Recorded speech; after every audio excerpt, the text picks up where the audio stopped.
Alright, today we're going to talk about how to use our Best Tugs Bravo trailer attachment. This particular attachment is for the Bravo 5, Bravo 8, and Bravo 12. It is not compatible with the Bravo 4 or Bravo 12 commercial or Bravo 18 or other Bravo models. So it is also not compatible with our Best Tugs Easy Load hands-free loading system, and it is compatible with our latest version of the Lazy Susan. Please call for any instructions on that. The Lazy Susan needs to be forward and in the entire unloaded position for it to fit. So here we're going to talk about loading this trailer attachment. The trailer attachment can be used for moving boats, fuel trailers, little campers.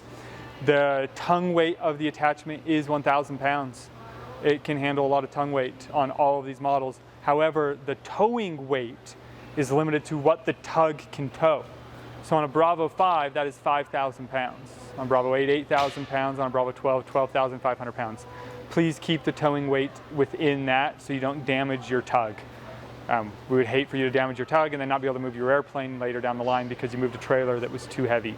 So here we're going to grab the trailer tow attachment. It is fairly heavy. It is over 50 pounds. So if you cannot lift that much weight, please have someone help you. There are two large handles, one on the front, one on the rear.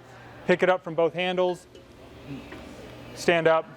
As you look at the attachment, you will see a C on this back side and nothing on the front side.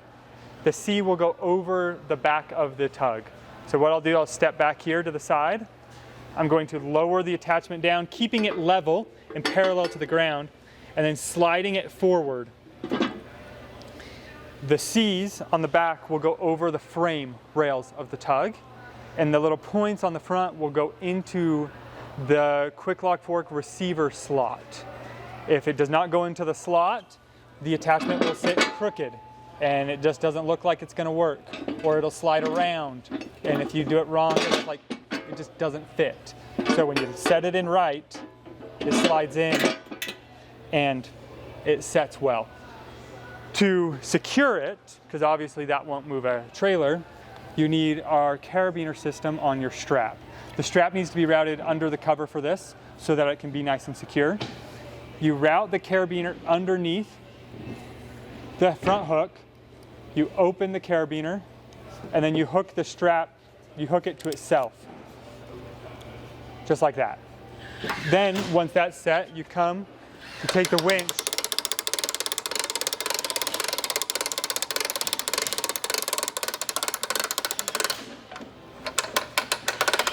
and you secure it. Winch it as tight as you can. When you are moving a trailer that's 5,000 pounds, that's pretty heavy, and you don't want the attachment to slide off and fall off the tug. So crank it as hard as you can, much tighter than you would try if you were doing an airplane even, so that the attachment doesn't slide off. Now, when we get to the functionality of the attachment itself, it's got a quick release ball interchange system. So here on the top, you push this ball down and twist it. Do it with my thumb. The 2 5/16 ball comes off, and you can put on the included 2-inch or 1 7/8 ball. I did that with my thumb. You can do it with a flathead screwdriver or, a quarter. Set that back down, lock it in place, and then the ball will stay secure. The other thing you can do with our new adjustable height trailer tow attachments is pull this cotter pin and hitch receiver pin and raise and lower the attachment. So you can get really tall if your trailer tongue happens to sit high and you don't want to lower it down forever. Maybe you drive a big, tall, lifted truck. You would want this in the maxed height position so that you don't have to lower and raise the tongue of your trailer so much. Once you do that set, you put the pin back in place so that your receiver doesn't come off, and you're able to move a trailer with a taller tongue. Outside of that, make sure your tug tires are properly inflated. Keep them nice and hard while moving a trailer so that your tug doesn't sink down and hit the ground. And have fun, be safe, don't hit any airplanes or people.